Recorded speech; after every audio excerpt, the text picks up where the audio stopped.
If you feel very overwhelmed after looking at art, you may have a psychosomatic disorder called Stendhal syndrome or aesthetic syndrome. This is an actual psychosomatic disorder that happens when you look at art, where you experience physical or mental symptoms. I recently said I wanted to eat this and people were like, oh my god, me too, why? Could be somewhat related to this. So Griselle Maccarini was an Italian psychiatrist working in Florence, and she treated over 100 visitors with symptoms of fainting, rapid heart rate after looking at art. When I kept reading about this disorder, it seemed like they wanted to specify a region where this disorder happens, specifically Europe, which is very silly, but this is what they say.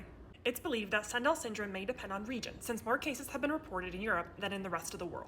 Clearly the sample size needs to be expanded, and more research needs to be done in the US and other parts of the world. I'm sure if you have the syndrome, you're gonna freak out at the Met, as well as Florence. Obviously, when we freak out about an art piece and say things like, I'm gonna cry, I'm overwhelmed, I wanna eat it, it's obviously not as intense as Stendhal syndrome, but like maybe more research needs to be done. Maybe wanting to eat art or crying is a part of it, or adjacent.